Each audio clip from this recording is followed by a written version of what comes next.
gran colega. Tenemos ya a nuestro haber mucho tiempo colaborando y además con publicaciones que la verdad es que si no fuera por Eric y por su expertise no habrían sido posibles. Entonces, bueno, les voy a leer su formación. Es doctor en Ciencias Biomédicas, coordinador de Ciencia Básica del Departamento de Investigación del Centro de Investigación y Docencia en Ciencias de la Salud UAS. Como formación es licenciado químico farmacéutico biólogo por la UAS, con maestría en biotecnología de salud, con doctorado en ciencias biomédicas. Su línea de investigación tiene que ver con inmunología, biología molecular del cáncer. Ha publicado 11 publicaciones en revistas internacionales indexadas en JCR. Ha asistido y participado en congresos tanto nacionales como internacionales. Ha dirigido tanto tesis de licenciatura como de especialidad y imparte clases frente a grupo como profesor invitado en cursos de pregrado, posgrado, especialidad y diplomados, especialmente diplomados de inmunología avanzada. Es maestro de asignatura B en la licenciatura de optometría del CIDOPS de la UAS y es miembro de la American Society of Clinical Oncology desde el 2019. Entonces, bienvenido, Eric. Muchas gracias por aceptar la invitación. Pues muchas gracias. Pues buenos días, muchachos, a todos. Espero que Buenos días. pues disfruten la plática. Y pues vamos a dar inicio, ¿no? Pues cuando hablamos de nanopartículas, ¿qué es lo que pensamos nosotros? ¿Qué piensan ustedes cuando hablamos de nanopartículas? Algo muy pequeño en nanómetros, algún material que por tener ese tamaño tan pequeño va a tener diferentes, o sea, va a comportar de diferentes características. Ok. Ok. En sentido estricto, cuando hablamos de partículas en sí, ya son nanopartículas, porque las partículas son de un tamaño muy, muy ínfimo. Entonces, pues, realmente no podemos decir, pues sabemos que hay partículas muy, muy pequeñitas, pero cuando hablamos de nanopartículas de manera particular, hablamos de estructuras que son uniones entre distintas partículas. Bueno, entre la misma partícula también puede ser, pero que no superan el tamaño en nano. Entonces, cuando hablamos de estas, pues son estructuras muy pequeñas que, pues gracias a la tecnología de la ciencia, nosotros las podemos emplear a nuestro favor. Pues vamos a dar inicio a nuestra plática. Espero que sea de su agrado. Vamos a hablar primero de los términos nanociencia y nanotecnología. Estos términos, pues, hemos escuchado más que nada más la nanotecnología. Estos dos términos, pues, son un área de la investigación que ya ha llevado que lleva una rápida expansión en cuanto a su nivel de tecnología y todo, pues vamos viendo que año con año va avanzando este tipo de tecnología. Estas áreas son la parte de investigación, que el principal objetivo de esta disciplina es diseñar, preparar y también manipular estructuras, pues más bien materiales que tengan una dimensión que esté dentro de los órdenes de nanómetros, que van de 1 a 100 nanómetros. Si hablamos de nanómetros, y me imagino que entienden la magnitud de la que estamos hablando, ¿no? Sí. Bueno, por ejemplo, se puede decir que el término microelectrónicos se le ha acuñido a materiales que tienen un orden de micrómetros, o sea, que superan un micrómetro, ¿no?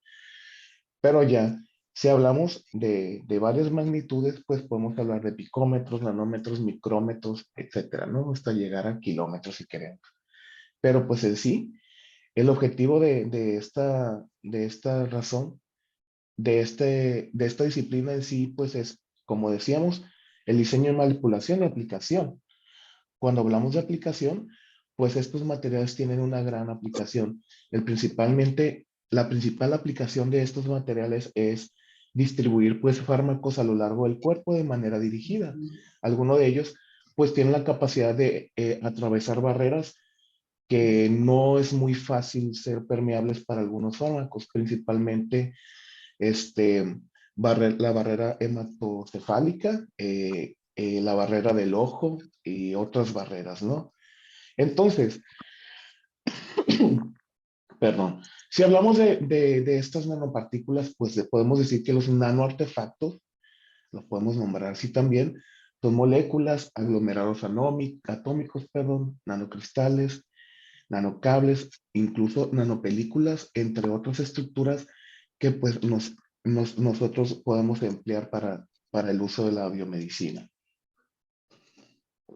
Entonces, estos son los postulados que fueron haciendo a lo largo de los años, hablando de las nanopartículas. En este orden, decía, por ejemplo, Ernest Mach en 1900, que es un físico muy, muy aclamado, que los átomos no pueden ser percibidos por los sentidos, que solo están en nuestra imaginación. Entonces, en aquella era, pues ya tenían una idea de qué eran estos materiales, qué eran los átomos. Sin embargo, no había evidencia de que pues existieran, porque pues obviamente no habían equipos como ahora los tenemos para poderlos visualizar, ¿no? Entonces, ella sí fue avanzando, ¿no? Los principios de la física no habla en contra de la posibilidad de manipular cosas átomo por átomo. Entonces, y Richard Feynman en el 59 decía que la física no nos permitía manipular cosas tan pequeñitas. Entonces, pues por ahí todavía estaba muy lejano esto de la nanotecnología. Hoffman decía que la nanotecnología es una forma de construcción precisa y controlada con benignidad ambiental, incidental, incorporada por diseño. Y así varios científicos fueron dando sus contribuciones a lo largo de la historia de la nanotecnología, perdón. Por ejemplo, pues ya otros investigadores decían que los mayores avances de la nanotecnología se producían en los nuevos materiales. Y pues sí es cierto, ¿no? Conforme los nuevos materiales iban descubriéndose o iban diseñándose nuevos materiales, pues permitía moldearlos a conciencia y a pertinencia o a conveniencia para el uso de nuestras cosas como humanos, como tal. Pero entonces, ¿cómo definimos nanociencia y cómo definimos nanotecnología? ¿Y cómo hacemos una distinción entre estos dos términos? Bueno, pues la nanotecnología, Norio Taniguchi fue la primera persona en acuñar este término, nanotecnología, que decía que consistía en el procesamiento, la consolidación o la deformación de los materiales, átomo por átomo o molécula por molécula, a nanoescala, ¿no? Entonces era manipular un objeto a nanoescala. Por otro lado, las nanociencias son nada más que el estudio de las propiedades de la materia a nanoescala, y el estudio de la materia depende del tamaño, como se puede saber. La nanociencia se refiere al estudio de las partículas de cristal, como lo hacían los romanos hace muchos años. Entonces, el término nanociencia tiene al menos 150 años desde que el tamaño de las moléculas fueron determinadas por primera vez. Si bien nosotros no podíamos percibir en aquel tiempo la existencia de los átomos, de nanoestructuras como tal, pero nosotros podríamos percibir que existían sales al momento de teñir, no sé, copas de oro, y se producían partículas de oro en forma de polvo, que entonces ya se podía tener un acercamiento hacia estos materiales, pero sin tener conciencia de qué eran, ¿no? Entonces, las nanopartículas pueden ser ahora, en nuestra época, acarreadores emergentes para fármacos dirigidos. Quiere decir esto, que hay preparaciones convencionales como soluciones, suspensiones o emulsiones, y estas, pues, tienen muchísimas limitaciones. Son los medicamentos que nosotros conocemos de manera típica, ¿no? No, pues tengo un jarabe para la tos, tengo esta suspensión o tengo esta emulsión que te va a servir, pues, para tal síntoma que tengas. Sin embargo, las principales limitaciones que tienen estos componentes que empleamos día con día, pues uno de ellos son las altas dosis y baja disponibilidad, biodisponibilidad. ¿Qué quiere decir esto? Que nosotros tal vez requerimos más concentración del fármaco que estamos tomando para poder empezar a sentir efectos sobre lo que nosotros queremos solucionar. La biodisponibilidad, si no saben qué es el término, la biodisponibilidad es lo que está disponible para el cuerpo para ser metabolizado. Es decir, nosotros podemos tomar un medicamento, pero sabemos que el medicamento también tiene un vehículo o un excipiente. Entonces, como está aglomerado en ese excipiente, muchas veces no alcanzamos nosotros a metabolizar todo el fármaco y no llega al sitio que necesitamos que llegue. Entonces, no es biodisponible para nuestro cuerpo y termina por degradarse sin tener todos los efectos que deseamos, ¿no? Efecto de primer paso, que se refiere a que el fármaco se empieza a metabolizar en otros sitios y no en el lugar preciso. Intolerancia. Muchas veces tenemos intolerancia a los fármacos. Sin efecto sostenido, quiere decir que pues el efecto puede ser plausible, que no sea constante y que pues necesitemos de más cantidad de fármaco para poderlo hacer. La inestabilidad, puesto que desde que tomamos nosotros el fármaco se empieza a degradar, porque existen pues muchísimas zonas que puede ser metabolizado y puede llegar menor cantidad al sitio que nosotros lo requerimos. Y la fluctuación de concentración en plasma. Esto se refiere a que cuando llega el fármaco en plasma, la concentración no va a ser como que muy concisa para que haga su efecto. Y aunado de que si nosotros tomamos los medicamentos a distintas horas por alguna cuestión, las concentraciones no siempre van a ser las adecuadas para poder aprovechar estas características, ¿no? Entonces, pues las nanopartículas y la nanociencia pues ha venido a revolucionar cómo es que los fármacos hacen efecto sobre las afecciones que nosotros queremos combatir, ¿no? Entonces, recientemente el sistema de entrega de fármacos a través de estas nanopartículas ha sido un compuesto, ha sido más bien propuesto como acarreadores de fármacos coloidales. Estas nanopartículas son un sistema de entrega de fármacos que está constituido por partículas que van de un rango de 10 a 1000 nanómetros. Si hablamos más de 1000 nanómetros, ya llegamos al orden de micrómetros y ya no entra en nanopartículas como tal. El uso de las nanopartículas pues tiene varias ventajas sobre la entrega de fármacos, de las bondades que podemos hablar de ellas, es que puede limitar a estas limitaciones, vaya, que ya vimos anteriormente de los medicamentos convencionales. Las ventajas de las nanopartículas como tal, pues es el mejoramiento de la biodisponibilidad por aumento de la solubilización acuosa. Aquí nos referimos que hay fármacos que no son hidrosolubles, no se solubilizan en agua. Entonces, pues muchas veces la biodisponibilidad va a ser muy escasa hacia ese fármaco. Entonces, emplear nanopartículas incrementa la biodisponibilidad porque hay nanopartículas que son solubles en agua y permite que los fármacos se distribuyan de manera más precisa. Este, también incrementa la resistencia por más tiempo en el sistema. Es decir, que va a incrementar la vida media del fármaco, ¿no? También puede llevar el fármaco al sitio específico en el sistema o en el enfermo como tal.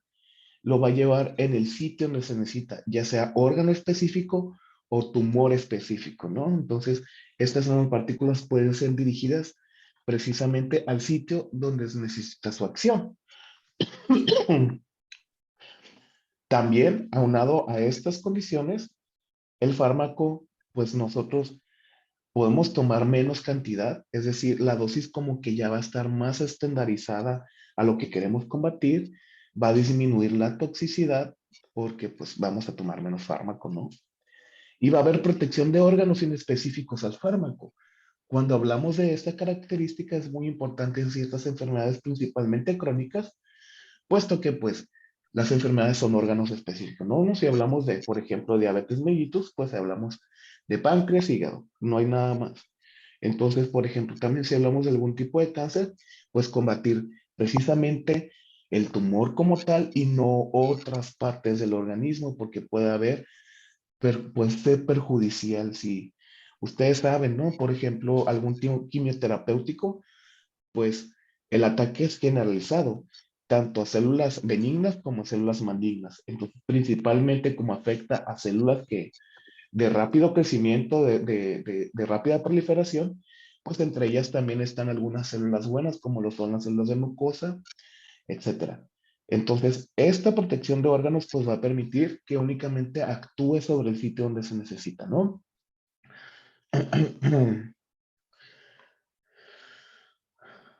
Bueno, este, siguiendo hablando del empleo de nanopartículas, pues se ha utilizado en múltiples aplicaciones dentro de las cuales entran, pues, como sistema de acarreo de fármacos. Es decir, pues, hay nanopartículas que se les acopla, perdón, un fármaco y eso es lo que va a trabajar precisamente el fármaco. La nanopartícula como tal le va a servir como un acarreador o un sistema de taxi, podríamos decir entre comillas, para llegar al sitio donde lo necesita. Entonces, las nanopartículas como tal típicamente están recubiertas por polímeros. Entonces, en esos polímeros es donde se acoplan los fármacos como tal. Como decía anteriormente, este sistema de acarreo de fármacos de nanopartículas da más beneficio a los fármacos como tal porque permite atravesar barreras, como dijimos anteriormente, principalmente la barrera hematoencefálica y también permite pasar membrana celular en el caso de algunas nanopartículas que ahorita vamos a ver. Esto también permite que sea más específico el medicamento. Entonces, al poder atravesar membrana celular, pues permite entrar al fármaco a la célula y hacer su acción. También permiten pasar la barrera en, en las células endoteliales del ojo, donde muchas veces los fármacos no llegan, ¿no? Entonces, esas nanopartículas están compuestas de lípidos biocompatibles que tienen un efecto de difusión o disolución dentro del organismo, puesto que pues ya van como compuestos hidrosolubles como tal. Las nanopartículas típicamente, como mencionamos anteriormente, está formada por polímeros. Esta recubierta de polímero que tiene libera el fármaco de manera controlada por difusión, puede ser por difusión o por degradación de los polímeros, o también por liberación de los linkers con los fármacos que están envueltos en el polímero, pero una vez que llega al sitio donde va a accionarse, ¿no? Entonces, estas formas de liberación, ya sea degradación o liberación controlada, este, pues van a permitir que el fármaco esté en el sitio, ¿no? Como tal. La cubierta de polímero va a actuar tal cual como una barrera que va a ir liberando. Además, va a propiciar la solubilidad y la difusibilidad del fármaco. Difusible. Entonces, estas características van a mejorar del fármaco como tal. ¿Cómo se liberan estos fármacos de estas matrices de polímero?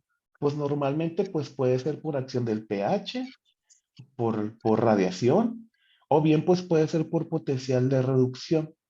De esa forma nosotros vamos a liberar estos fármacos. De manera controlada se puede hacer por difusión de agua, entonces por solubilidad estos fármacos se empiezan a liberar de las matrices poliméricas y es como hacen su acción, ¿no? Entonces, para nosotros poder desarrollar un sistema de liberación óptimo de nanopartículas, tanto en la liberación del fármaco como en la liberación de este biopolímero, hay que considerar algunas variables que pueden afectar la solubilidad del fármaco, que son las siguientes. Principalmente la solubilidad del fármaco. Si el fármaco no es hidrosoluble, pues habrá que hacer ciertas modificaciones a los polímeros para que pueda haber una liberación precisa en el sistema. La absorción del fármaco en la superficie. Absorción es totalmente diferente a la absorción. La absorción es cómo está distribuido el fármaco por la parte externa de la nanopartícula. Es decir, qué tan disponible está, ¿no? la difusión del fármaco a través de la matriz de nanopartículas, el sistema de liberación, ya sea erosión o degradación de la matriz de polímero en las nanopartículas, y la mezcla del proceso de erosión-degradación. Muchas veces las nanopartículas se pueden liberar por estas dos características al mismo tiempo. Entonces, tanto la solubilidad como la difusión y la biodegradación son bien importantes porque son los que van a influenciar el proceso de liberación, ¿ok? Entonces, hablando de estos polímeros, podemos decir que existen distintos tipos de polímeros que van a permitir distintos tipos de degradación, ¿no? En cuanto a tiempo y cantidad. Pero dentro del mundo de las nanopartículas, pues hay distintos tipos de nanopartículas también. En este campo existen nanopartículas para diversas aplicaciones. No todas sirven para lo mismo. No todas tienen las mismas estructuras. Entonces, las principales nanopartículas que se emplean las vamos a conocer como fullerenes por cuestiones ¿cómo se dice? De traducción, las dejé en inglés porque muchas veces se escuchan muy feo cuando nosotros los traducimos en inglés. Entonces, están los fullerenes, los solid lipids nanoparticles, las nanostructure lipid carriers, nanoshells, quantum dots, supermagnetic nanoparticles y dendrimers. Existen gran cantidad más, ¿no? De nanopartículas, pero estas son las que principalmente tienen uso en el área biomédica, tanto como tratamiento como para ayudar al diagnóstico de algunas enfermedades. Estas son las que vamos a ver a lo largo de la plática, ¿no? Entonces vamos a empezar con los fullerenes. Los fullerenes es cualquier molécula que está compuesta enteramente de carbono, carbono por todos lados, ¿eh? O también tiene una forma esférica, pero también puede ser de una forma elipsoide o un tubo hueco. Nosotros podemos también conocer a los fullerenes como esféricos o cilíndricos. Dentro de estas características o de estas clasificaciones que hay de ellos, dentro de los esféricos existen unos que se llaman buckyballs. Dentro de los cilindros existen otros que se llaman carbon nanotubes y otros que se llaman bucket tubes. Todo los nombres va a cambiar dependiendo de la conformación que tenga esta nanopartícula en particular. Entonces, va a depender también del número de carbonos con la cual esté sustituido, ¿no? Ok. Los fullerenes tienen una estructura muy similar al grafito. El grafito, pues, es esa estructura que estamos viendo aquí, que son como muchas hojas pegadas, pues, de grafeno como tal. Y pues se unen por anillos pentagonales, ¿ok? Además, también los fullerenes como tal pueden tener anillos hexagonales, pero también puede tener anillos pentagonales y hasta heptagonales que están conformando su estructura como tal. Si bien nosotros vemos aquí esa estructura, pues tiene forma como de una esferita, ¿no? Eso pueden ser, por ejemplo, los buckyballs. Y dependiendo de su estructura, aquí vemos con distintas cantidades de átomos de carbono que los pueden estar componiendo, perdón. Hay unos con 24, con 28 carbonos, con 60 carbonos hasta con 70 átomos de carbono.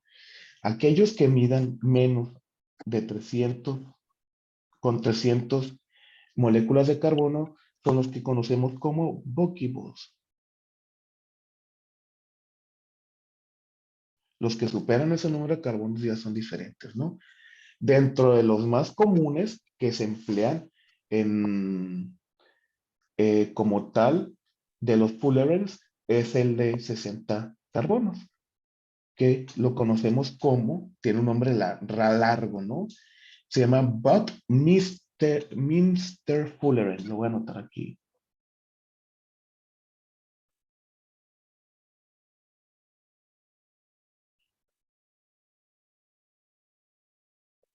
Buckminster Fuller.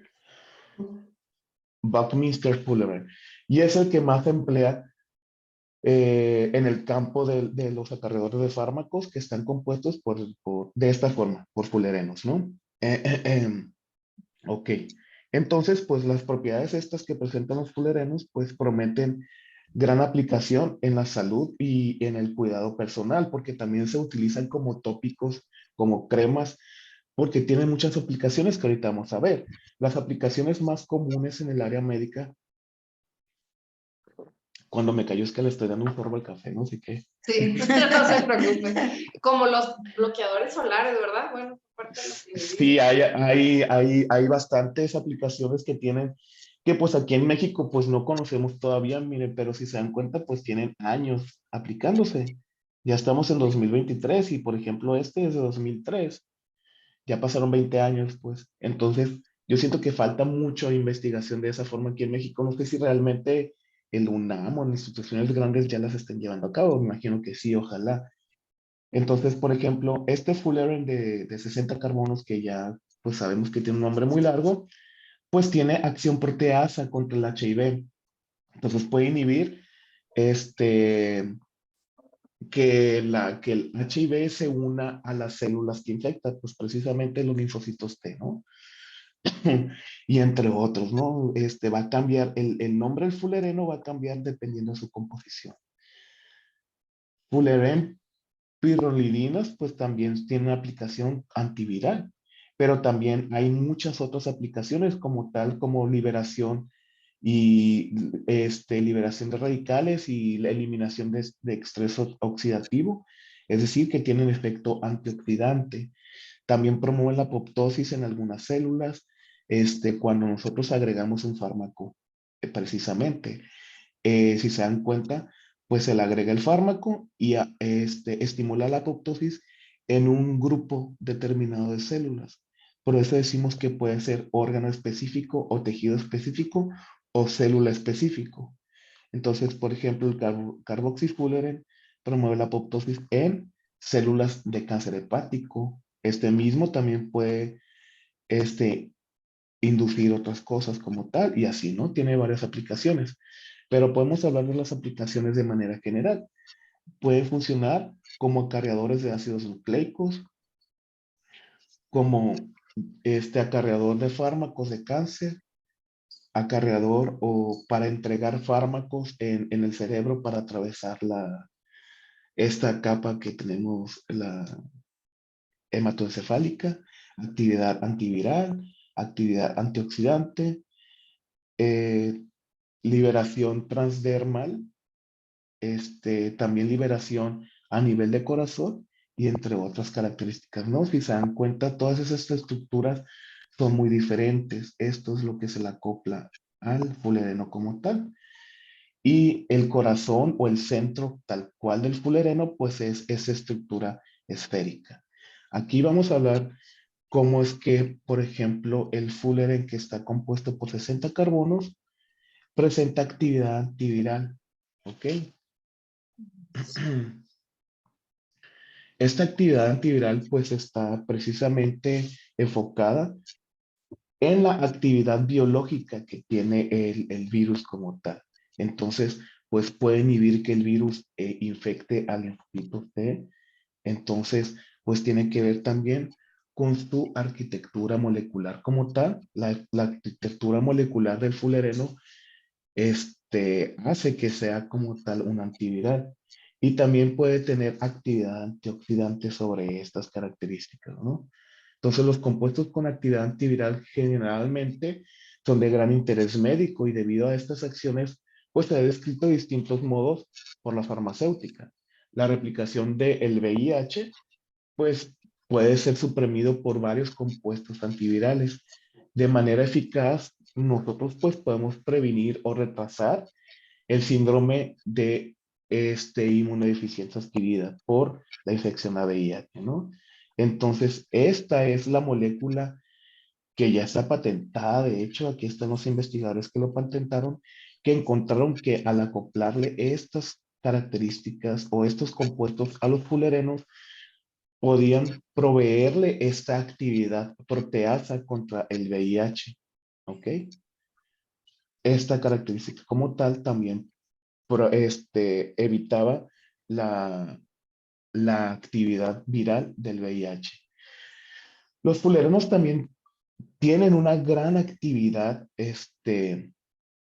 antioxidante. ¿Cómo le hacen? Pues tienen una gran afinidad por los dobles enlaces que están conjugados y de menor densidad que están libres en nuestro cuerpo. Entonces, cuando nosotros tenemos un estrés oxidativo y se liberan radicales libres, pues estos van a aprovechar esos radicales y se pegan de manera muy selectiva, por decirlo así, hacia esos radicales y va a hacer que así promueve su actividad antioxidante. Se ha dicho que hay hasta 30 radicales metilo, que son pues altamente oxidantes, se han añadido a una sola molécula de estos, es decir, a una sola nanopartícula se pueden pegar hasta 34 radicales de metilo. Específicamente el C60 les decía que es el más empleado en cuanto al uso de los fullerenos. En tanto actividad antioxidante también es el más antioxidante. La actividad antioxidante se mide en capacidad equivalentes de Trolox, se llama. Entonces, de 60 moléculas de carbono es el más antioxidante entre todos los fullerenos. Aquí, por ejemplo, un estudio que hicieron Garvey y colaboradores en 2005 estuvo pues muy, ¿cómo, cómo se dice? Muy interesante, ¿no? Y ellos lo que hicieron es que demostraron la capacidad antioxidante que tienen estos fullerenos sobre ratas. Lo hicieron en roedores, ¿no? Entonces, prepararon una solución acuosa de estos buckyballs. Bueno, Buckminster fullerenes, porque son de 60 carbonos, sin solventes, obviamente, únicamente esa. Y pues primero probaron que no presentó ningún tipo de toxicidad en los ratones, ¿no? En las ratas, perdón. Entonces, uno de los grupos de las ratas fue suministrado con tetracloruro de carbono. Es un agente altamente oxidante. Cuando entra a nuestro organismo por este metabolismo hepático, se va a reducir y va a liberar todos estos radicales libres de tetracloruro de carbono. Entonces, pues estos a la larga van a empezar a generar daño hepático. Entonces, por acción de la reducción de este compuesto, va a haber una gran cantidad de estrés oxidativo y va a generar o a consecuencia va a haber un daño hepático pues irremediable, ¿no? Entonces lo que hicieron también para probar la efectividad de estas nanopartículas como antioxidantes fue que previo al tratamiento con tetracloruro de carbono dieron un tratamiento con nanopartículas, a lo que pudieron observar que por la capacidad antioxidante que tienen por afinidad a los compuestos radicales libres, se empezaron a pegar por afinidad a las nanopartículas y así encontraron que tiene un efecto hepatoprotector.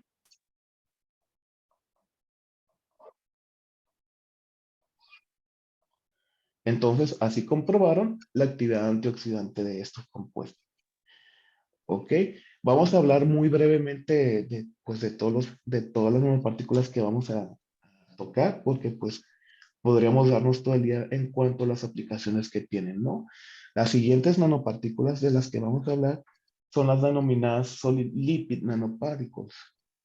Estas principalmente están compuestas por lípidos, ¿no? En fase sólida a temperatura ambiente. Es decir, que pues van a ser pues como grasita, podríamos decir.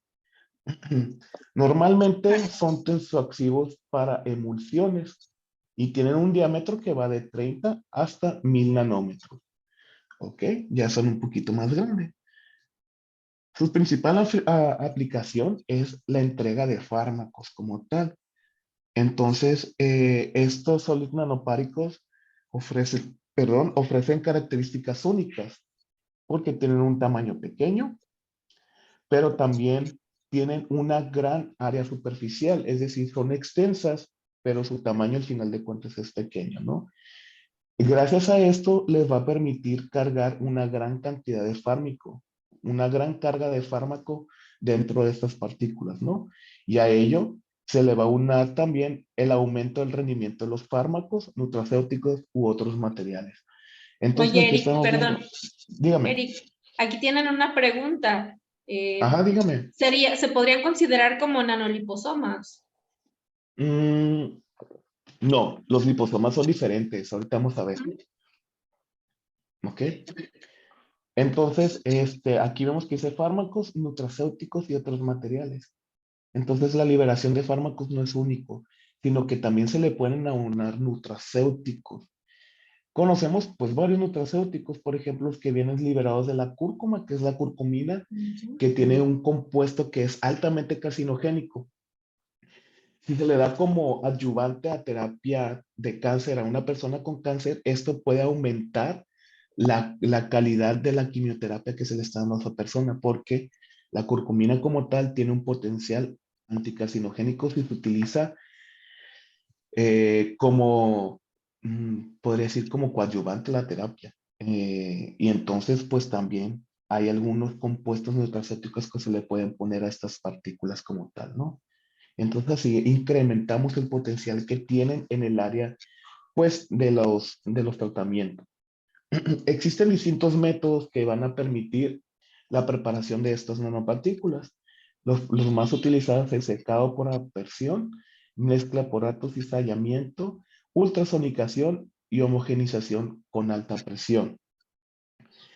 Pero dentro de estas nanopartículas hay muchos distintos tipos de lípidos que se pueden emplear. Por eso, pues no nada más existe una como tal.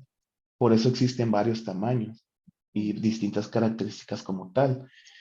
Hay algunos que se les pueden emplear ácidos grasos o triglicéridos o esteroides o glicéridos parciales o ceras. Dentro, pues, de estos ácidos grasos, pues está el ácido palmítico, el ácido decanoico y el benémico. Dentro de los triglicéridos, la trilaurina, la trimiristina y la tripalmitina, el colesterol dentro de los esteroides, y pues así, ¿no? Glicerol monesterato y glicerol benato para los glicéridos parciales y el cetilpalmitato en forma de cera. Entonces también estos nanopartículas se tienen que ser emulsificadas para hacerlas a forma de suspensión. Los principales emulsificantes, perdón, que se utilizan es la lecitina de soya, la fosfatidilcolina, el polaxámero 188, el colato de sodio y el glicolato de sodio, que prácticamente tienen las mismas características como tal, nada más nos van a servir como un vehículo emulsificante. Y pues claro, también van a promover la dispersión de estos lípidos como tal. ¿Qué ventaja nos da el uso de estas nanopartículas? Bueno, pues nos da, para empezar, que las ventajas es que pues son muy amplias y dentro de ellas destaca que vamos a utilizar el uso de lípidos fisiológicos. Si nos dimos cuenta, pues todos estos lípidos nosotros podemos ingresarlos a nuestro cuerpo sin ningún efecto secundario como tal. No requiere la utilización de solventes orgánicos para la preparación de ellos. Si usáramos algún solvente orgánico, necesitaríamos meter algún otro procedimiento para la eliminación de estos solventes y que no sea citotóxico además. También tiene un alto espectro de aplicaciones, puesto que puede ser aplicado de vía dérmica, por vía oral o por vía intravenosa para que sea una difusión sistémica como tal. Además, emplear fármacos, acoplar fármacos a ese sistema va a mejorar la biodisponibilidad, va a proteger fármacos que son sensibles a la degradación antes de que llegue al sitio, la liberación de fármacos controlada, puesto que pues la liberación ya puede ser más crónica, por decirlo así, que sea más larga, mejor estabilidad de fármacos y también pues va a dirigir a lípidos a fármacos que son lipofílicos o hidrofílicos, ¿ok? Estas son todas las aplicaciones que puede tener estas nanopartículas como tal. Si, por ejemplo, empleamos los distintos ácidos que hablábamos anteriormente, pues puede cambiar mucho su aplicación. si se utiliza ácido estárico, se le pueden administrar, se le pueden acoplar drogas como tal, fármacos distintos como tal, como rifampicina, isoniazida y piramicina, que son agentes que pueden eliminar la infección por Mycobacterium en tuberculosis. Entonces, si se dan cuenta, son fármacos muy específicos contra un agente etiológico causal de alguna enfermedad. Entonces, el uso de estos fármacos sobre las nanopartículas de lípidos sólidos, pues van a permitir que sean dirigidas realmente a donde está la infección como tal.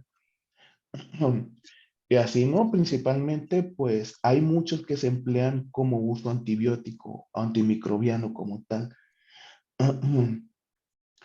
ya sea para eliminación de hongos, distintos hongos como pueden ser también levaduras o aspergilos y de manera general. También se pueden acoplar quimiofarmacéuticos como lo son la doxorubicina y oxaliplatino para tratar principalmente el cáncer de mama y el cáncer colorectal. Dependiendo del fármaco que se le ponga, va a depender también del sistema que se fue utilizado, ¿no? También hay algunas que están acopladas a chitosan. Entonces, pues si se dan cuenta, es un sistema que es ampliamente utilizado principalmente en enfermedades autoinmunes, también puede ser diabetes tipo 1, cáncer y algunas infecciones, ya sea por hongos o por bacterias. El anterior, pues principalmente está usado como antiviral, ¿ok? Se dan cuenta que no hay antiviral como tal. Entonces, decíamos que puede tener un efecto antidiabetes tipo 2 y efecto anticarcinogénico, ¿cómo es? Pues es que cuando nosotros acoplamos el fármaco a estas nanopartículas de sólidos lípidos, pues van dentro de un centro semilíquido. Entonces, como está recubierto por estos ácidos grasos, pues le va a otorgar a los fármacos pues mayor estabilidad, ¿no? Para que así entren por distintas vías de administración como sea y pues lleguen al sitio clave donde requieren ser. Cuando llegan a absorción intestinal, llegan íntegros y es aquí donde va a haber la liberación de los fármacos de manera como que más selectiva y les va a permitir llegar al órgano específico donde requiere que se lleve a cabo su acción como tal. Los siguientes son los liposomas. Estos sí son como los que me preguntaron. ¿Cómo eran? Perdón. Sí, que si los liposomas era igual que la clasificación anterior de los sólidos lípidos. Bueno, SLNS. Solid nanoparticles. Ok, es que lo que pasa es que los liposomas asemejan a pues como tal es un liposoma, también tiene una bicapa lipídica, ahorita vamos a hablar de esto, pero los liposomas son estructuras vesiculares que tienen un centro acuoso y que está rodeada por una bicapa lipídica hidrofóbica creada por extrusión de fosfolípidos, ¿ok?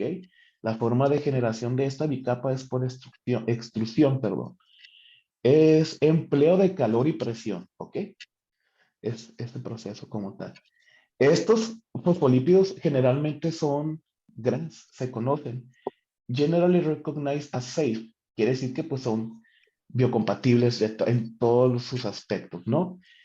Y no presentan citotoxicidad alguna ni nada de eso. También pues podemos hablar de su tamaño, ¿no? Que pueden ser desde 15 nanómetros hasta varios micrómetros. Aquellos que superan el orden de micrómetros, pues ya no son considerados como nanopartículas como tal, pero siguen siendo liposomas, ¿no? Entonces, los solutos en el centro pueden ser fármacos o distintos compuestos que pues va a ser, gracias a esta bicapa, le van a conferir todas esas resistencias.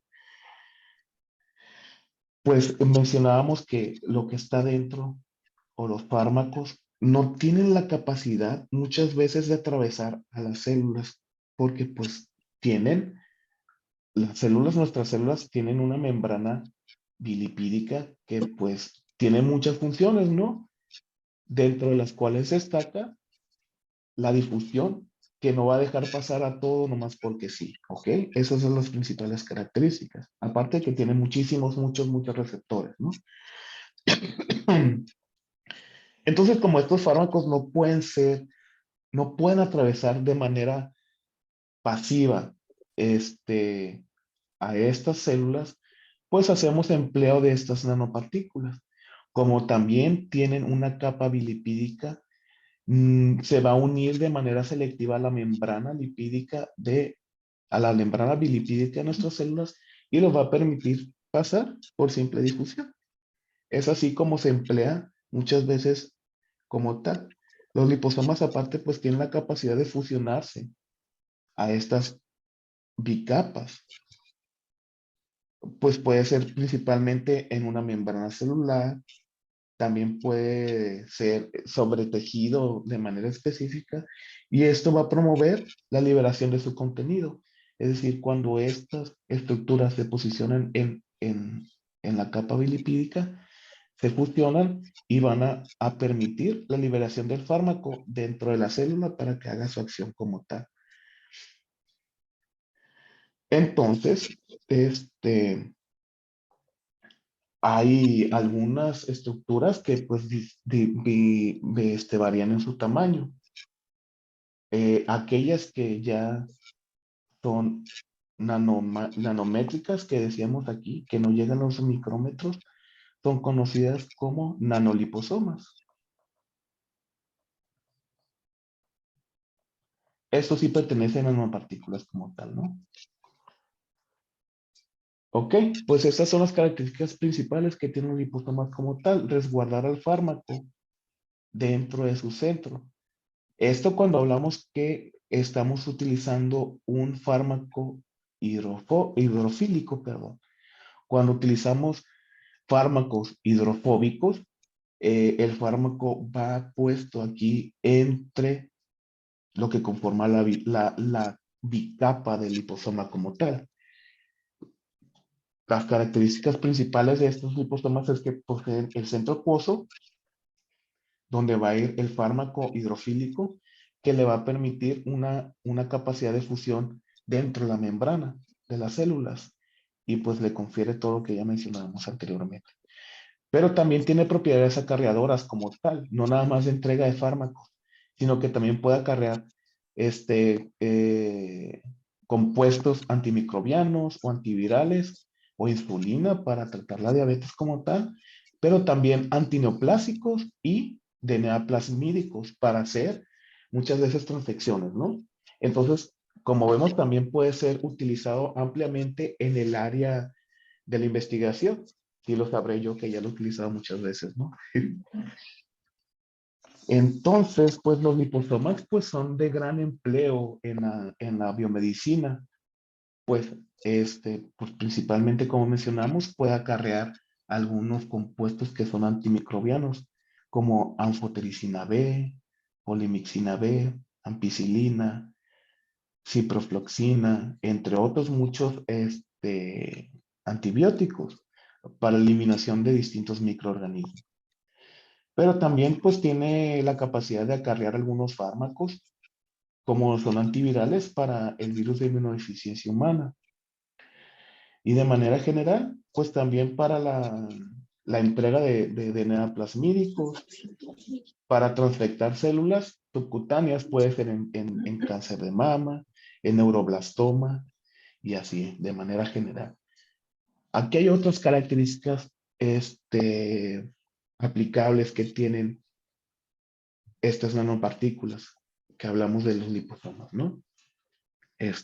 Pues más que nada, también puede ser ampliamente utilizado para el tratamiento de diversos tipos de cáncer.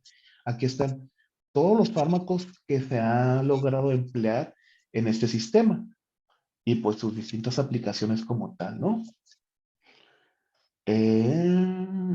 Y la toxicidad con estas nanopartículas no hay posibilidad. No, porque como, mira, vamos a regresar acá.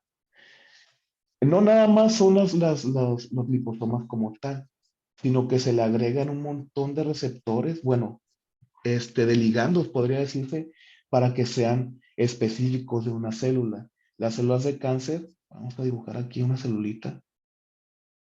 Es una célula, pues, de cáncer como tal, ¿no? Muchas veces expresan ciertos marcadores, ¿no? Pueden ser muchos marcadores. Vamos a ponerle aquí C de algo, C de algo, C de algo, C de alfa, por ejemplo. Y aquí lleva un anticuerpo que va a reconocer eso. Entonces, ese anticuerpo lo que va a hacer es, por afinidad, obviamente, se va a pegar a esta célula y es ahí donde se va a fusionar y va a liberar el fármaco. Entonces, por eso decimos que dirige fármacos de manera muy selectiva. ¿Ok? Entonces, pues ya hay muchos productos que se encuentran y que ya están patentados y que tienen nombre. Doxil, por ejemplo. Doxil es un liposoma que tiene acoplado doxorubicina, bueno, hidrocolato de doxorubicina, que viene en suspensión y que se aplica de manera intravenosa para tratar cáncer de ovario, sarcoma de Kaposi y melanoma mieloide. Entonces, así podemos encontrar varios productos que miren cuándo fueron formulados y que aquí no conocemos, ¿no? Doctor, perdón, ¿por qué consideras, bueno, que hay aplicaciones y unos son específicos, no sé, hay cierta expresión de las células cancerosas? Es muy específico el tratamiento. ¿Por qué si es tanta diferencia de años no se usa? Por ejemplo, aquí en México, ¿no? Todo el cáncer siempre Ajá. es quimio, radio, por desconocimiento de los O médicos. el costo. Por el costo. Por el costo. Pues, pues es que puede ser, mira, aquí hay muchos que relativamente son nuevos todavía. Para que un fármaco pase a ser aplicado en humanos, realmente tiene que pasar mucho tiempo. Primero es investigación aplicada in vitro y luego pasamos a un modelo in vivo que es en animales. Y para que pase a humanos, tiene que haber una fase clínica y pues es muy largo el procedimiento. También, mira, si te das cuenta, pues todos son formulados en Estados Unidos. Para que sean aplicados también tienen que pasar por la Food and Drug Administration y muchas veces son procesos muy, muy largos.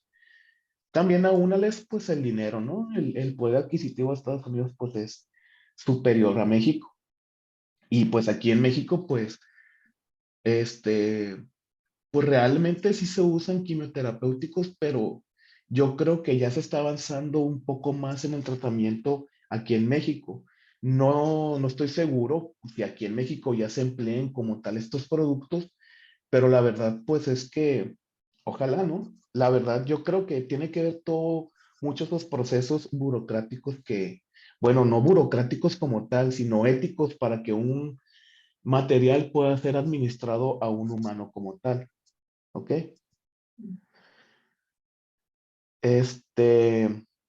Siento que vamos un poquito rápido, pero vamos bien, ¿no? Las siguientes nanopartículas que vamos a hablar son nanostructure, aquí es con D, mi dislexia. Lipid carriers. Estos, pues también están compuestos de lípidos, como su nombre lo dicen como tal, ¿no?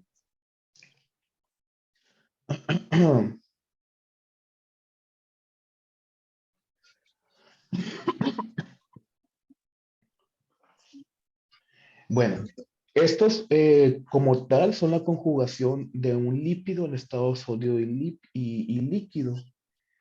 Son lípidos, estos lípidos son moléculas versátiles que son capaces también de formar matrices sólidas, estructuradas de manera diferente bueno, son diferentes a otras nanopartículas como tal, porque conjugan un lípido con un fármaco, ¿ok?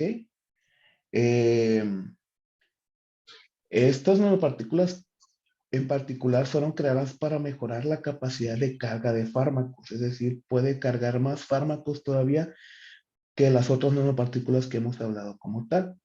Estas se preparan a través de emulsificación sólida también.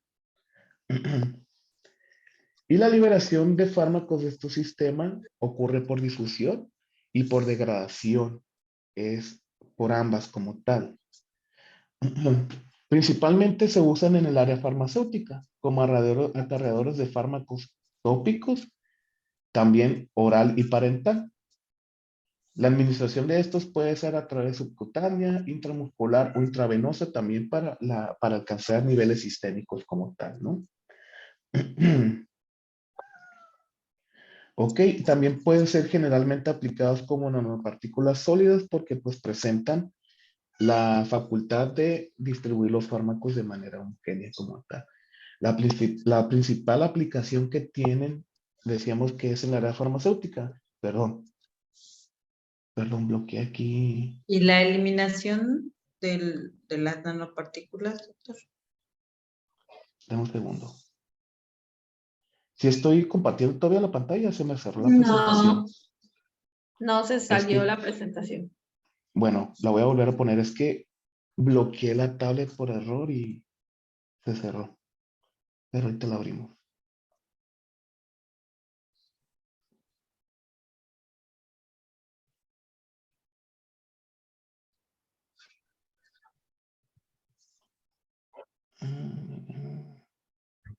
Aquí.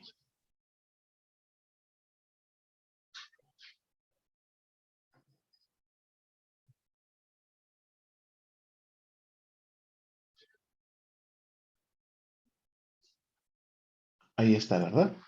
Sí, Ok.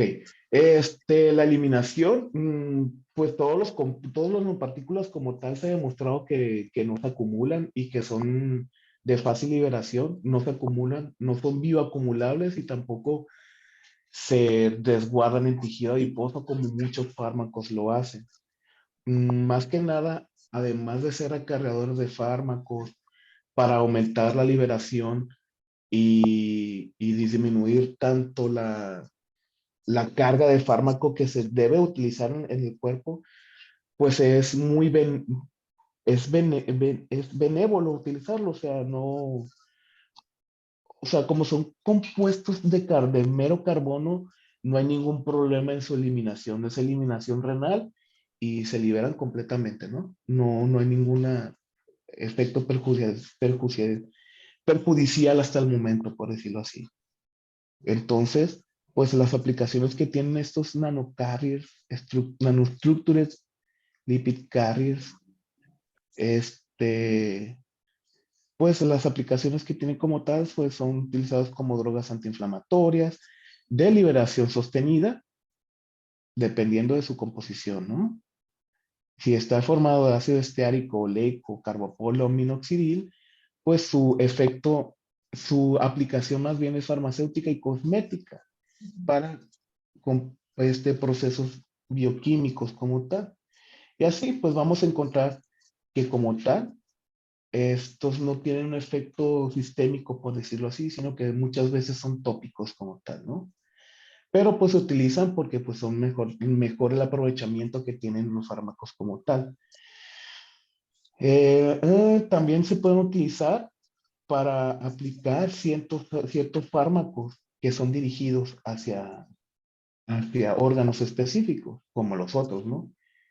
Eh, por ejemplo, se les puede acoplar 5-fluoruracilo, que es un antineoplásico que se puede utilizar en cáncer de colon y ha demostrado tener efecto in vitro e in vivo. Miren, se dan cuenta.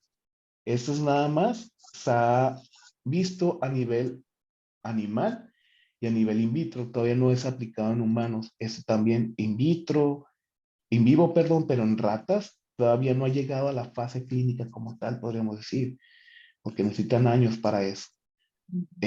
Para el uso como tal como antineoplásico todavía se está revisando, pero también lo podemos utilizar como para entrega de nutracéuticos, como hablamos anteriormente. Y así de manera general, también promueve la biodisponibilidad de los fármacos. ¿Ok? Otros de los que vamos a tocar son los nanoshells. Los nanoshells son centros esféricos de un compuesto en particular. Son partículas concentradas, esas partículas, ese compuesto particular que mencionamos, ¿no? Está rodeada por capas externas y ¿qué más? Capas externas de otros materiales y pues pueden tener un espesor que va de 1 a 20 nanómetros. Son más pequeñas, son de las más pequeñas que hay. Muy, muy pequeñas, de hecho. Son materiales altamente funcionales que presentan propiedades modificables también, pueden ser modificadas y pues además su componente simple en comparación a otras nanopartículas, una característica simple que tiene en comparación de otras nanopartículas pues es el tamaño que ya mencionamos, ¿no? Son altamente funcionables y presentan propiedades modificables como ya mencionamos por sustitución de un material. Estos pueden ser sintetizados mediante el uso de semiconductores. Los semiconductores más utilizados es el sílice y el poliestireno, y que son utilizados normalmente como centros de estas nanopartículas, ¿no? También se pueden utilizar algunos metales aisladores para recubrir el núcleo. Muchas veces lo que utilizamos como metal aislador para la fabricación de estas nanopartículas es el oro. Cuando dicen, pues nanopartículas de oro, pues ya se referirían a nanoshells como tal, ¿no?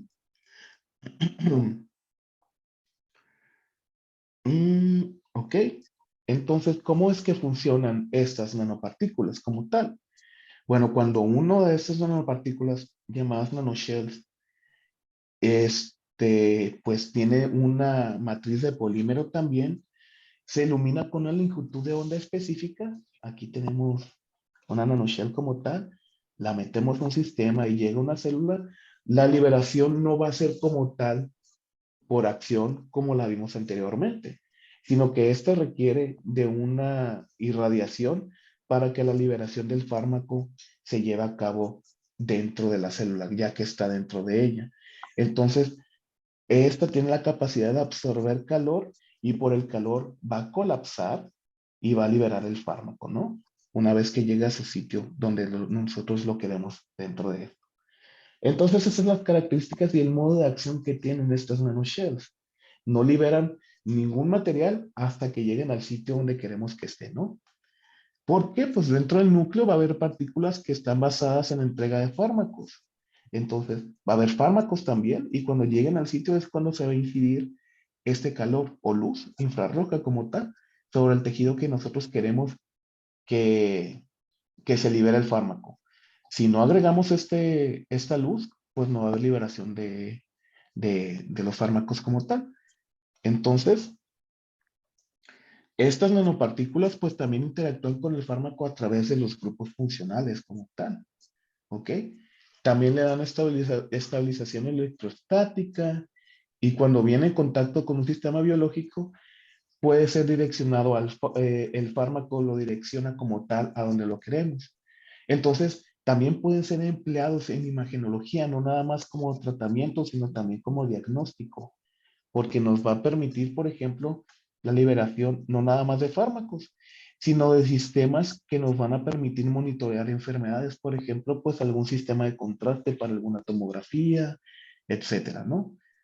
O también podemos, para dirigirlos al sitio. ¿A qué me refiero? Por ejemplo, si hay un tumor por aquí, pues sabemos que podemos decir que es CD103 positivo. Pues mandamos nanopartículas que tengan anticuerpo anti-CD303, se pega a estas células, irradiamos el calor, se libera el medio de contraste, por decirlo así, y ahí vemos a través de imagenología cómo está constituido el tumor, ¿no? Tiene pues bastantes aplicaciones como tal. Aquí las podemos ver algunas de ellas. Bueno, tiene aplicación como estabilidad coloidal para detección de ADN, si hay un ADN pues que esté mutado de alguna manera. Aquí están, nanoshell de oro, dependiendo de su composición, ¿no? De una cobertura de sílica, nanoshells normales para detección de cáncer, detección de tumores, detección de anticuerpos, detección de microorganismos, también como detección de, perdón, algunos iones tóxicos, como puede ser cadmio, este, ¿cuál era no era plata, era plata, ya no me acuerdo los elementos. y plomo. Ya se me olvidaron, ya no soy químico. Y pues es Estás en el área de la ampliamente, salud. ya, sí, pues sí. Y pues ampliamente es más utilizado en imagenología, ¿ok? Entonces, pues la conjugación o el marcaje de estos nanopartículas puede ser a través de anticuerpos, fluoróforos para la detección de enfermedades, oligonucleótidos, fármacos y radiomarcajes, ¿ok? Entonces, pues distintamente, pues van a trabajar de manera separada. Si, por ejemplo, empleamos uno que tiene un fluoróforo, agregamos algún láser o alguna luz que existe en esos fluorocromos y podemos ver la presencia de estas nanopartículas en un tejido específico como tal, que nos va a permitir monitorear el tejido, cómo está, ¿no? Dependiendo del microambiente fisiológico, el pH va a promover la liberación del fármaco. ¿A qué nos referimos con pH? O digo, ¿por qué el pH? Ya sabemos que es pH, ¿no? De todas formas. En un microambiente tumoral, el pH normalmente es ácido. Entonces, cuando llegan estas nanopartículas por acción ácida, lítica de ácido, se va a liberar este fármaco y va pues a trabajar sobre esas células, ¿no? ¿Ok? Y así, de manera general. Doctor, ¿y para la fabricación de estas nanopartículas? ¿Qué, perdón? La fabricación a la elaboración, ¿quién las hace? ¿A qué se refiere con quién las hace? O sea, sí, ¿cómo se elaboran? ¿Cómo es que le ponen el oro a las nanopartículas? Oh, pues es que estas nanopartículas son... ¿Dónde está? A ver.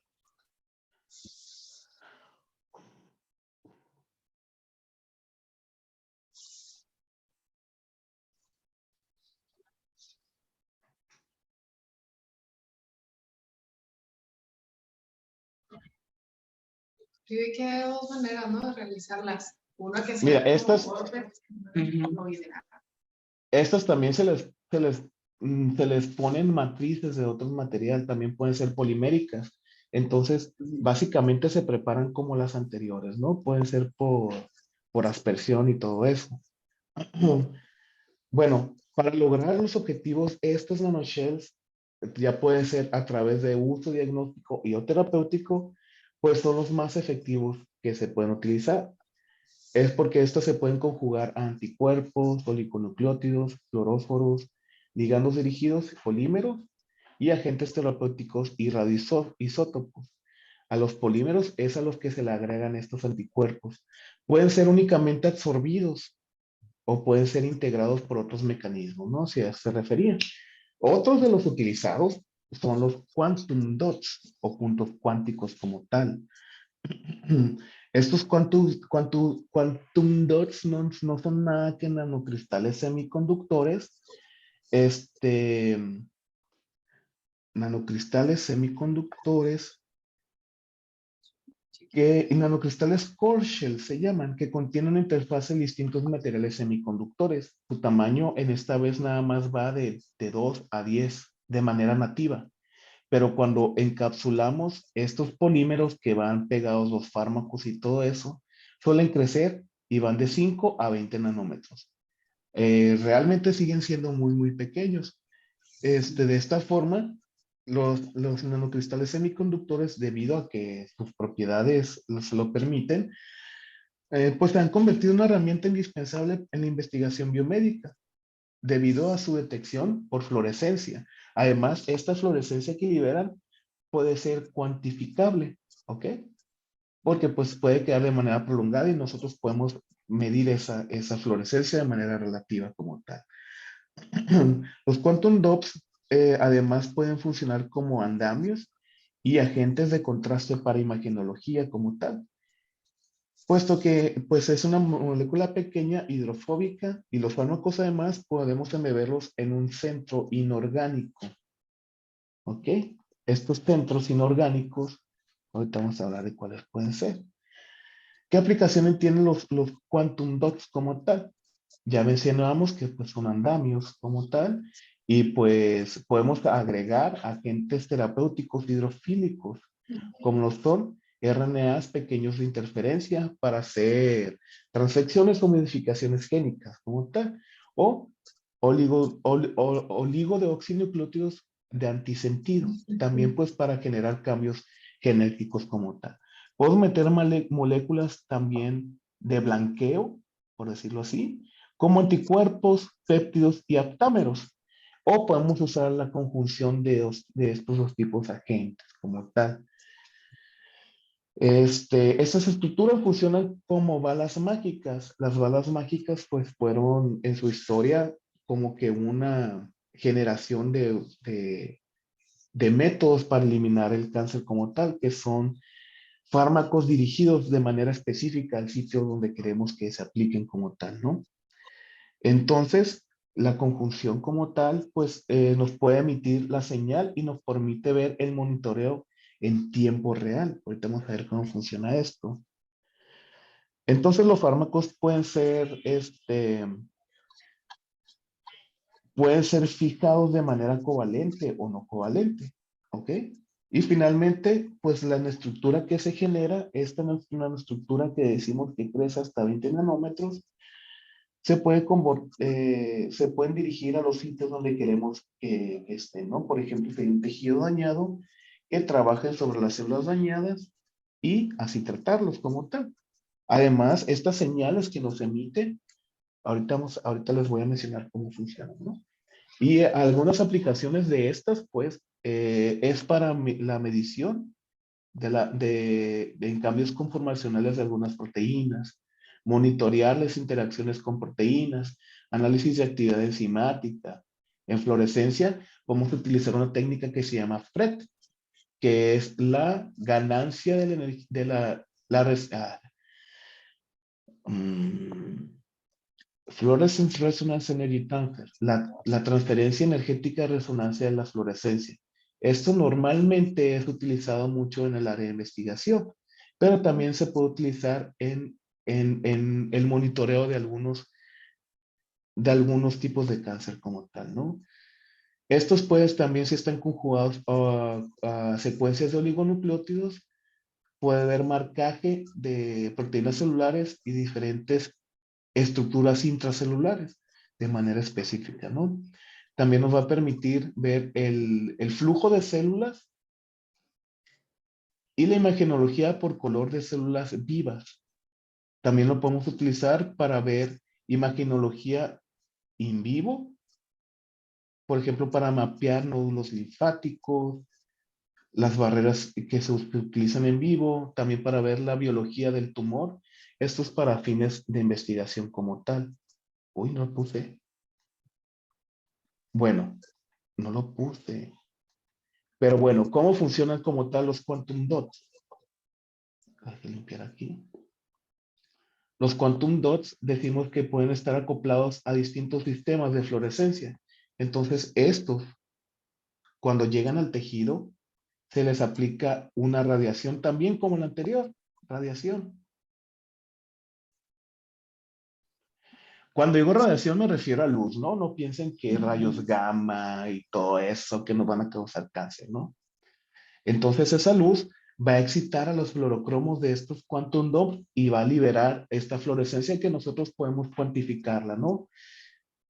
Y pues nos va a decir qué tan presente está cierta característica del tumor. Entonces, los quantum dots no son nada más que utilizados básicamente para fines terapéuticos, hablando del área de imagenología como tal. ¿Ok? Los otros nanopartículas que están son las supermagnetic nanoparticles, que estas son atraídas, son moléculas que pueden ser atraídas a través del magnetismo, pero con la característica de no mantener magnetismo residual. Es decir, que cuando la liberamos del campo magnético va a quedar en su estado basal nuevamente. ¿Ok? Su centro típicamente es de óxido de hierro y tiene un diámetro que va de 5 hasta 100 nanómetros. Estos son obtenidos a través de bioseparación magnética como tal, ¿no? Entonces, las Técnicas típicas involucran el recubrimiento de estas nanopartículas con anticuerpos para antígenos célula específico, para también para ser separados también de matriz extracelular, es decir, se utiliza también una matriz extracelular.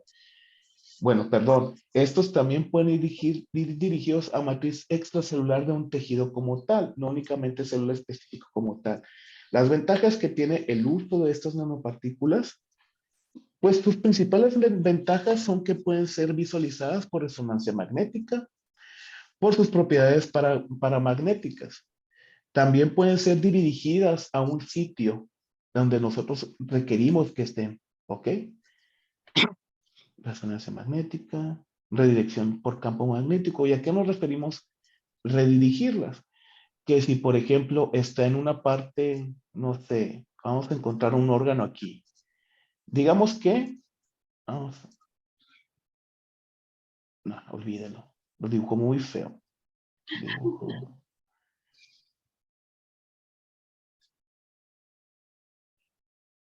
Ahí está, el hígado. Entonces, pues, ¿qué tal si aquí hay una zona que, pues, hay mutaciones y se está generando un tumor? La capacidad o el beneficio que tiene el uso de estas nanopartículas es que nosotros, si llegan aquí de manera difusa, podemos redireccionarlas aquí por ser magnéticas para que cumplan la función en la parte del tejido donde nosotros queramos. Y ahí se va a aplicar calor. Una vez que nosotros las mantenemos aquí agrupadas, vamos a aplicar calor para que se degrade ese polímero con el que está recubierto y se libera el fármaco únicamente de manera localizada, ¿ok? Estos compuestos inorgánicos que mencionábamos, pues normalmente son centros de óxido de hierro, que puede estar también recubierto por otro material inorgánico, como puede ser oro o sílice, ¿no? Pero también se pueden utilizar otros materiales del orden orgánico, como son fosfolípidos, polisacáridos, péptidos o polímeros y surfactantes.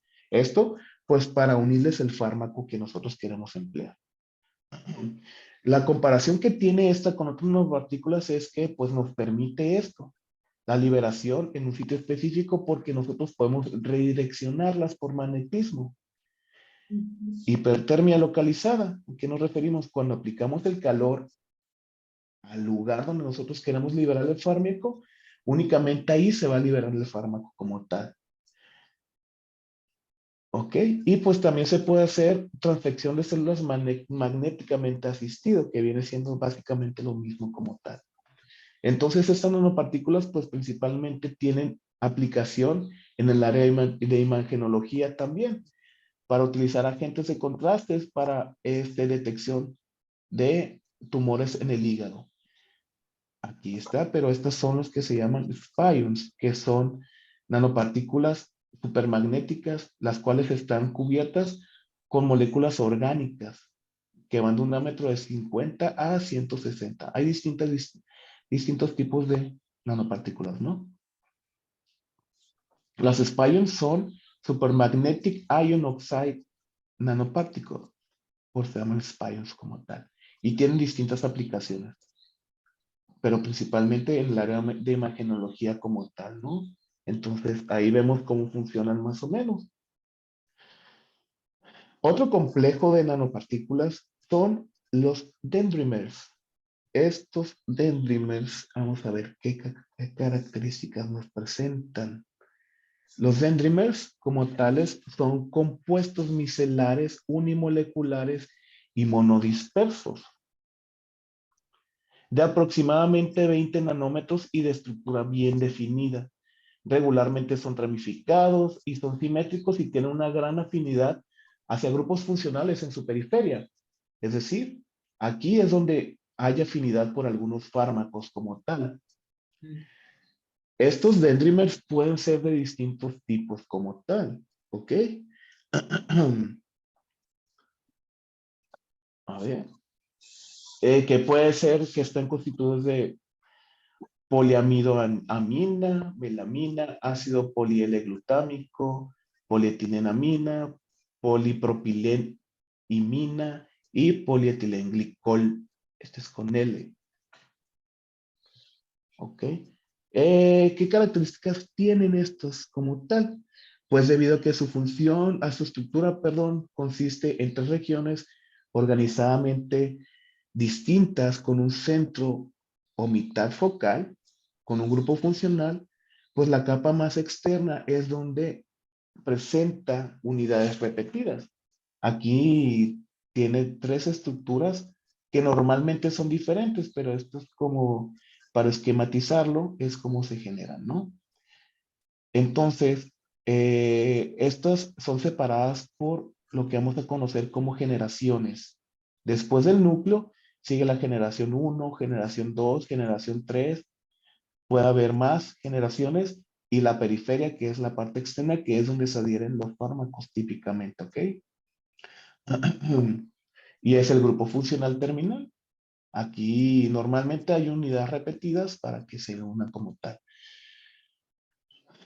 ¿Cómo se aplican estas? Normalmente puede ser a través de inyecciones parenterales, directamente al tumor, directamente al tejido, vía intravenosa para una difusión sistémica. ¿Ok? Normalmente se emplean para el estudio de distribución de fármacos. Entonces, nos va a ayudar a la distribución de fármacos a lo largo de los tejidos y de todo el sistema como tal. Los dendrímeros, pues, pertenecen a una familia de nanoestructuras de polímeros en tercera dimensión, que tiene una arquitectura altamente ramificada. Entonces, aquí nos va a presentar el núcleo, una molécula cargo, que es la que va a permitir la carga de los fármacos, y puntos de ramificación. Afuera, los grupos funcionales que mencionábamos, ¿no? Aquí mostramos una forma bidimensional de la presentación arquitectónica de un dendrímero y aquí de manera tridimensional. Si se dan cuenta, es algo compleja su estructura, ¿no? Sí. Bueno, entonces, estos dendrimers consisten en 3 componentes principales que mencionamos ya anteriormente. La superficie, donde están los grupos funcionales agrupados, el interior, que únicamente son afectadas por propiedades del hospedero, es decir, cuando entran hasta el sistema es donde se va a ver afectada esta parte de aquí, se va a liberar todo su contenido, y el centro, que afecta la forma tridimensional de los dendrímeros. Si esta se afecta, esto también se va a afectar, ¿no? ¿Ok? Y también está segmentado, como mencionamos, por generaciones. Después del núcleo se va a marcar la generación 0, la generación 1, la generación 2. Cada una de estas va a ser una generación como tal, ¿ok? Entre más generaciones, es más densa la forma dimensional. Es decir, es más denso esto que vimos acá. Entre más complejo es que hay más generaciones dentro de los dendrímeros como tal, ¿no? Entonces, por ejemplo, este es un dendrímero de 2 generaciones. Entonces, ¿qué hace que los dendrímeros sean mejor que un polímero como tal para cargar los fármacos? Pues se debe a su monodispersión. Los polímeros se generan a través de un procedimiento que se llama crecimiento de cadena simple o simple chain growth. Y los dendrímeros se generan a través de un procedimiento que se llama stepwise growth. Lo que va a hacer es que cuando nosotros fabricamos polímeros mediante esta técnica, vamos a obtener polímeros de distintas características, de distintos tamaños. Entonces, vamos a obtener distintos polímeros. Y si hacemos esta, vamos a obtener una generación de dendrímeros del mismo tamaño y con las mismas características. Entonces, es mejor usar dendrímeros muchas veces que polímeros en estas cuestiones, ¿no? Pero los polímeros en otras nanopartículas pues presentan mejor características como tal. Los dendrímeros siempre se ramifican hacia afuera, pues sí, no siempre ocurre esto, porque hay dendrímeros, esto es lo que típicamente esperamos, pero dentro de ello va a haber ramificaciones internas, ¿ok? Son ramificaciones que se tienden a retenerse dentro de la estructura de ello, ¿no? Entonces, hay distintos tipos de dendrímeros que mencionamos. Por ejemplo, aquí tenemos uno que es PAMA. Ahorita vamos a ver qué. Pues ya mencionamos que eran estos. Era ¿qué? Poliamidoamina. ¿Ok? Entonces, estos tienen la característica de ramificarse y de liberarse dependiendo del pH. Y se liberan a manera dosis-respuesta, ¿no? Entonces, en un pH ácido se va a mantener la estructura cerrada. Conforme el pH va aumentando hacia el álcali, la estructura se va a ir ramificando y se van a liberar estas estructuras, lo cual van a permitir la liberación del componente farmacológico que puede estar inmerso dentro de esa nanopartícula, ¿no? Entonces, estas son las distintas características que presentan. Las ramificaciones que tienen va a depender del compuesto que las está teniendo, ¿no? ¿Ok? Entonces, pues todas ellas tienen distintas aplicaciones, ¿no? Los de poliamidomina, quelada con gadolinium, no sé qué sea el gadolinium, pero tiene aplicación para el diagnóstico de distintos desórdenes, como puede ser el corazón, el cerebro, en vasos sanguíneos. Si está pegado a ácido fólico, es utilizado en cáncer de mama. Puede tener anticuerpos específicos a CD14 para unirse a células y tratar otros tipos de cáncer. También CD14 se encuentra en cáncer de mama. Pueden ser acoplados fármacos que tienen características antimicrobianas para eliminación de varias bacterias, órganos, etc. Entonces, quiere decir que también sirve para infecciones. De manera general, pues puede también utilizarse con fármacos como pilocarpina, que se utiliza en el glaucoma. Entonces, esto sería soluciones oftálmicas. Si se dan cuenta, hay distintas formas de administrar los fármacos de estas características, de los dendrímeros. Y de manera general, pues así se utilizan, ¿no? Si se dan cuenta, tienen función en distintos trastornos, incluyendo cáncer, VIH, enfermedades inflamatorias e infecciones como tal. Cuando se utilizan como antimicrobianos, se utilizan dendrímeros con propiedades anfifílicas, catiónicos. Anfifílicas quieren decir que son lipo e hidro solubles. ¿Ok? Entonces, si se les da esta carga catiónica, va a tener la característica de fungir como agentes antimicrobianos. Pero su actividad va a depender del número de generaciones y longitud que tenga. O sea, mencionábamos que las generaciones son bien importantes en estas nanopartículas. Entre más generaciones tenga, va a tener más grupos superficiales, es decir, va a ser más grande la molécula. Y entre menos tenga, va a tener más potencia de permeabilidad, es decir, va a ser más fácil entrar o permear a distintos tejidos u órganos o bien células. Sin embargo, como estas tienen propiedades catiónicas, suelen ser citotóxicas para algunas células. Entonces, no es como que muy factible utilizarlo, ¿no? Entonces sería como que en ciertas características como tal. Las ventajas que tienen los dendrímeros como acarreadores de fármacos es que los fármacos normalmente pueden utilizarse fármacos quimioterapéuticos debido a que son compuestos anfifílicos los dendrímeros. Entonces lo que va a hacer es que si usamos quimioterapéuticos para emplearlos va a incrementar su solubilidad porque los quimioterapéuticos normalmente tienen una muy baja solubilidad en agua. Se tiene que utilizar otros medios que pueden ser dañinos, para su solución, para su disolución, y los dendrímeros no lo van a hacer. Entonces, también le permite ser fácilmente metabolizado. ¿Ok? ¿A qué se refiere esto? Como los fármacos quimioterapéuticos tienen baja solubilidad en agua, se unen a estos dendrímeros para aumentarla.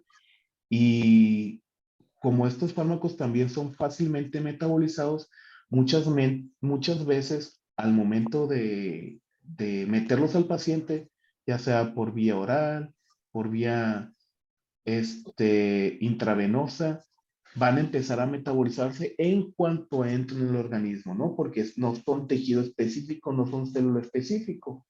Va a atacar a todas las células, ¿ok? Y entonces, cuando unimos a dendrímeros, va a hacer que la solubilización en agua va a incrementar y va a haber menor filtración fuera del torrente sanguíneo. Es decir, va a ser menos tóxico al cuerpo y va a haber selectividad tumoral. Es decir, el fármaco se va a liberar únicamente en la parte del tumor. Ya de manera general y a manera de conclusión, pues tenemos que a lo largo de la historia, pues se han estado desarrollando una gran catálogo y gama de materiales y estructuras de nanopartículas para la administración de distintos compuestos terapéuticos, dentro de los que destacan algunos antimicrobianos, antineoplásicos, también insulina y un montón de fármacos para enfermedades crónico-degenerativas y crónicas también. Cada uno tiene sus propiedades, ventajas particulares, pero como estos, pues las nanopartículas se optimizan para su función específica. Es decir, pues decimos o vimos a lo largo de la plática que vimos nosotros más bien 7 tipos de nanopartículas y que cada uno tiene su distinta función y que esta función puede ser modificada, ¿no? El resultado será una terapia mejor controlada y como resultado la administración dirigida de cantidades más pequeñas de medicamentos efectivos. Es decir, ya no necesitamos inundar a un paciente con fármacos para empezar a ver la acción de este fármaco como tal. ¿Ok? Entonces, podemos disminuir tanto la carga de fármaco y eso va a recabar en que ya no va a haber tanta citotoxicidad, por decirlo así.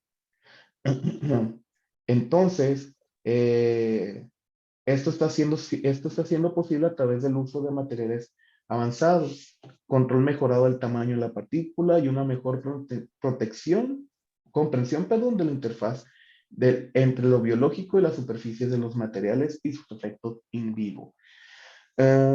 Pues de manera general, pues esto es la plática. Espero que haya sido de su agrado.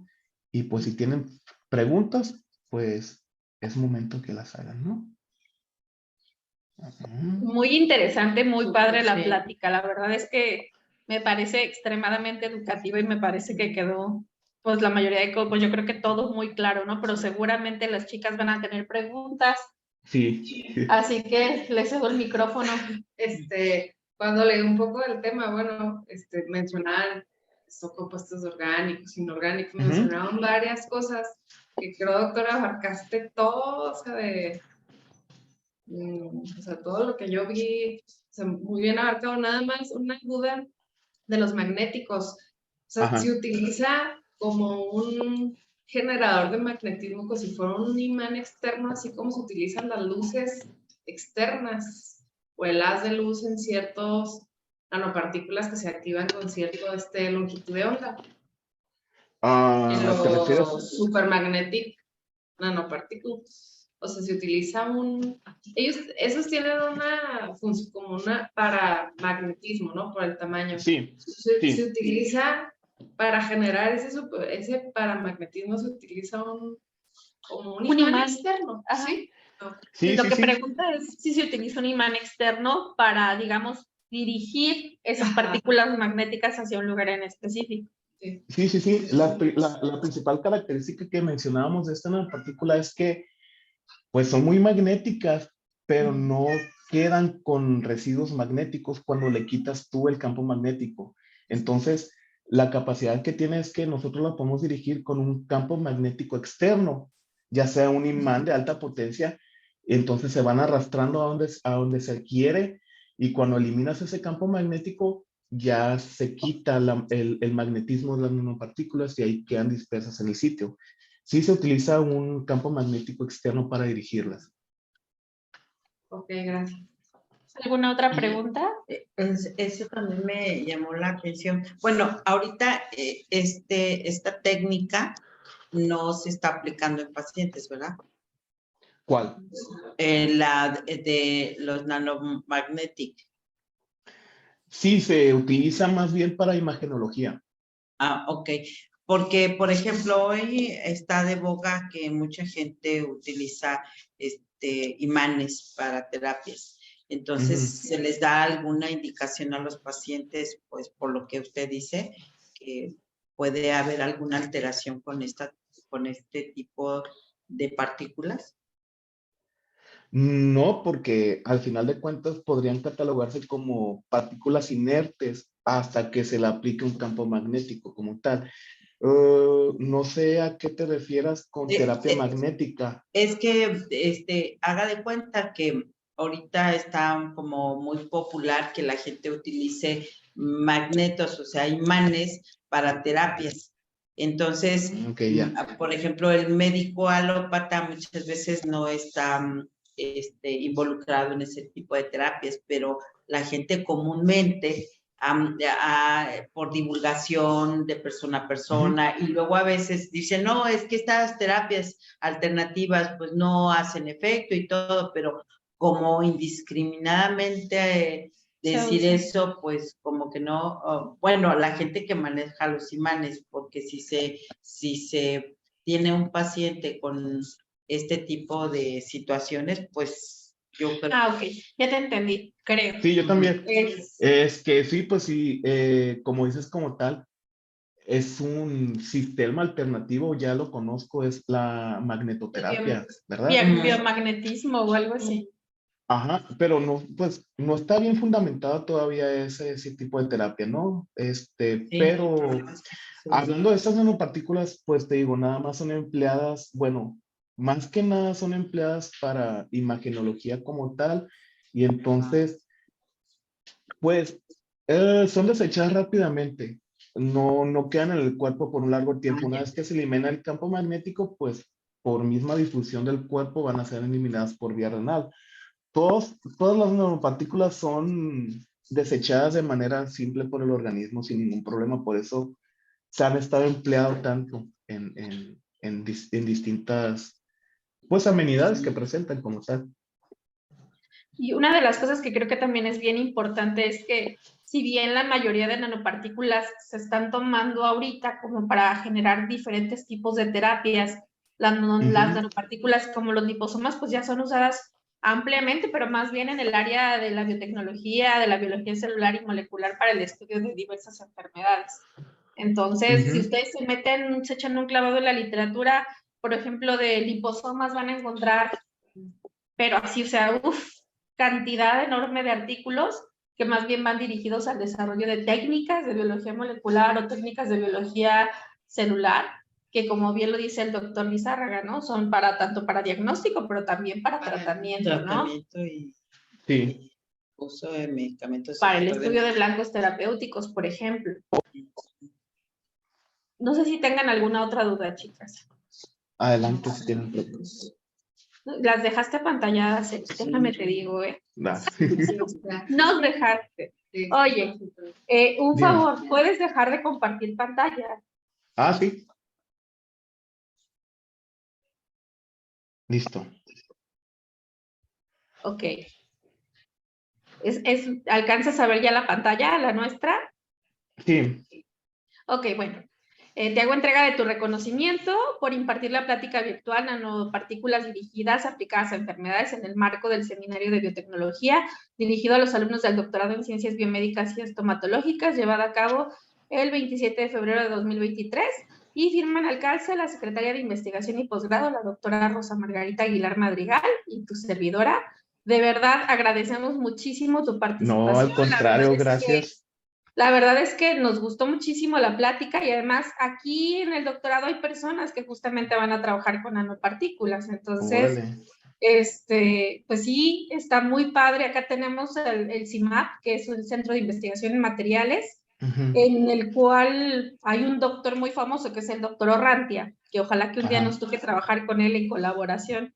Ya lo estamos, ya le estamos echando el ojito. Él trabaja con nanoestructuras de carbono, con fulerenos. Entonces, súper padre porque ya ellos lo están haciendo para diferentes enfermedades. Ahorita con artrosis, por ejemplo, pero lo están Ujú. queriendo llevar también al área de biomateriales para Órale. regeneración, y yo también quiero como jalarlo para la parte de cáncer, entonces pues ya a ver si luego nos echamos una platicada con respecto a eso. Sí, claro, pues fue un honor para mí. Muchas gracias por la invitación y pues cuando quieran, ¿no? Sí, ya luego platicamos también para ver qué podemos trabajar juntos y en conjunto. Órale, pues, Eric. Bueno, pues te dejamos, te agradecemos muchísimo y que tengas Gracias a bonito ustedes por día. la atención. Igualmente, Gracias. hasta pronto. Gracias. Adiós. Muchas gracias. Gracias. Bye. Adiós. Sí, es otro mundo.